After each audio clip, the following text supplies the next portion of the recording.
Viking era in Britain lasted from 793 through to 1066. I make that 273 years that we suffered at the hands of these salty old sea dogs. But is the image we have of Britain's legendary invaders true to the original? One thing that we can all agree on is that they wore those horny helmets and they were a grubby barbarian bunch of bastards. All beardy, long hair, clearly lost the name of their barbers, if they even ever had one.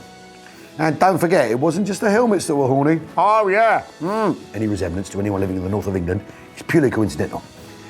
Now, if that makes the Vikings sound like a bunch of sex-crazed hippies in fancy dress, that's for you to judge. Hashtag not all Vikings, hashtag Benedictine Lives Matter, hashtag office party regrets.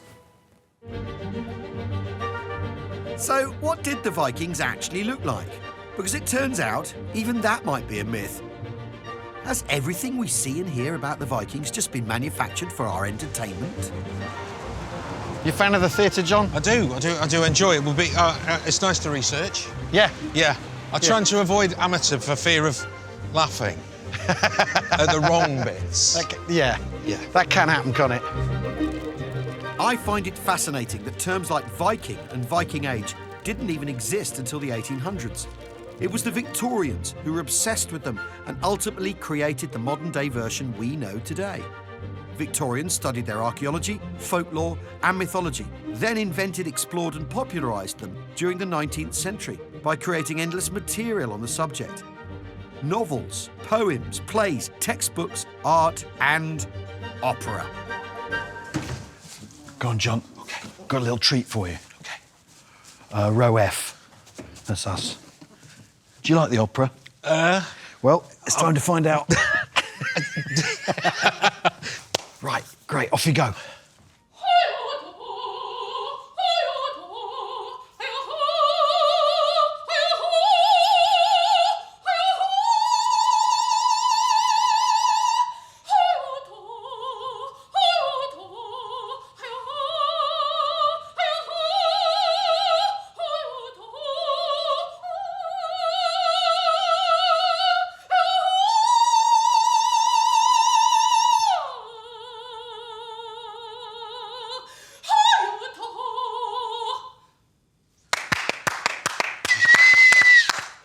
Amazing. It's amazing. Amazing. Absolutely amazing. To see opera unaccompanied in such close proximity, it really does take your breath away. Yeah. I recognise that as the theme from Apocalypse Now. That's. I love the smell of Vikings in the morning. That's it. But it's all twaddle, though. It's all nonsense. This. Yeah, all of it. Yeah. I did an inkling that was the case. Yeah, the helmets. Vikings didn't have horny helmets like that. It was a costume designer, wasn't it? Yeah, that's right. Yeah, it's Wagner's costume designer. They set the template. Exactly. Once that's happened, that's what Vikings. But the thing is, Wagner didn't even like them, and got rid of the costumes from the ring cycle, sold them, and then someone else did another production using those costumes, smash hit, and that's why Vikings have horny helmets. This is the thing, though. What we think of the Vikings weren't called the Vikings at the time. Didn't call themselves Vikings.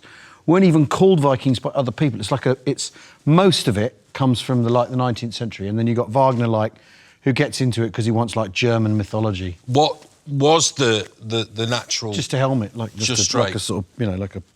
Ignoring the horns, the riveting. Were they keen on a hot rivet? Like a hot rivet. Well, I think we're all keen on a hot rivet, aren't we? It's a while since I had a hot rivet. I've had to give them up. All right, back to business. John and I are hot on the heels of the indisputable evidence that we've got the Vikings all wrong. At Jorvik Museum in York, unearthed and behind lock and key, all shall be revealed. I mean, this is the motherlode, isn't it? This is where all the Viking stuff is, right? It's got everything a Viking needs. Vikings, we're told, were filthy beasts. But were they? Rumour has it the Vikings weren't the great unwashed after all. The whole grooming palaver was apparently a big deal. Just how big a deal is what I want to find out. Hello, Hayden. Hello.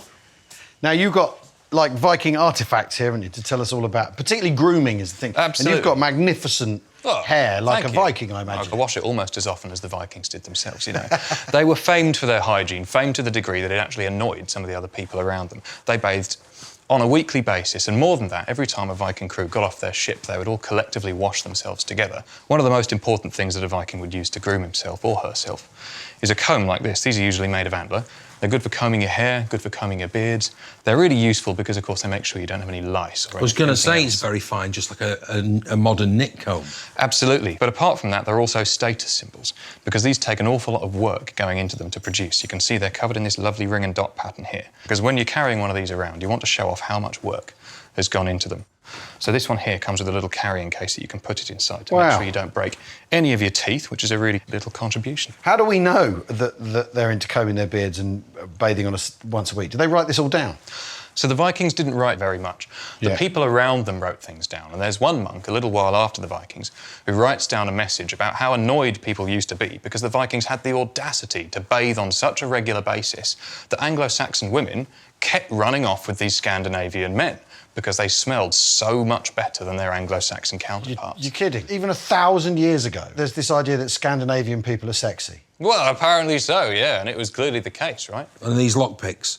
No. This takes us back to Vikings being vain and proud and keeping themselves clean. This, can you guess?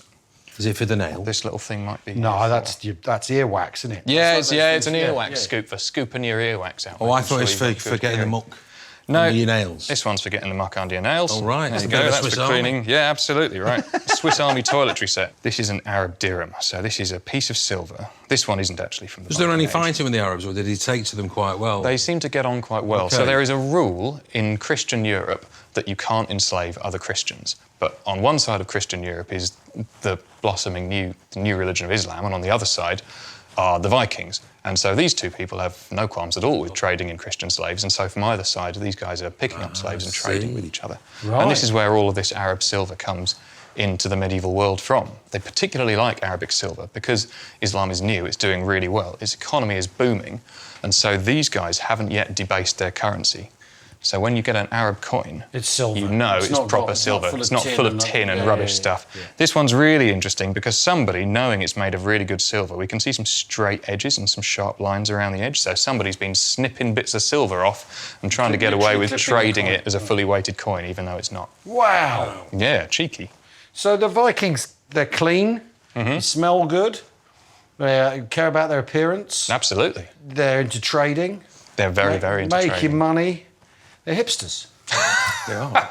You could say they're hipsters. They certainly took care of their beards, didn't they? I've gone off them now. Now I know they're hipsters. Yeah, I know, right? Suddenly It's lost the idea of the interest. Vikings Don't having wanna like a talk about cornflake shop it anymore. Can in you imagine? Constantinople. I don't Well, like it. If it would sell, the Vikings would do it. Right. They're in it for this, right? Right. The raiding isn't for fun, the raiding is for profit. It's all about trade, it's all about money, it's all about showing off how wealthy you are. So what they'd raided, would they trade it? They absolutely would. So they then were immediately fencers sell as on. well. They were Yeah, fencers, no, stolen totally. goods. They were terrible proto-capitalists. Right. Well, yeah, and hipsters. And they're like hipsters. they sound like the worst people the planet has ever known.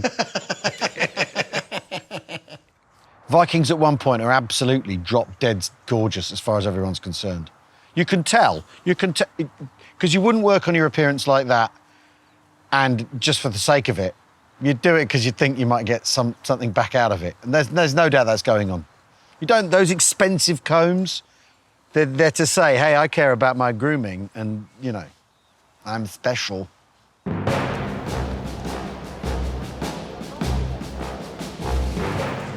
Right, Okay, Viking styles. okay. Do you fancy some Viking styling? Well, the beard's coming on. Oh, no, the nicely, beard's so- spot on, but let's get the hair fixed. Vikings have long and tangled hair in the movies, but in reality, it was long at the front and short at the back, like a reverse mullet. Bring it on.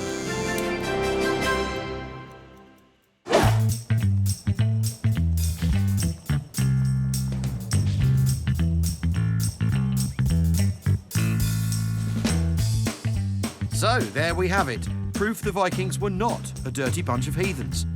Sounds to me like they were, in reality, a boatload of horny Scandinavians who swooped in and stole our women.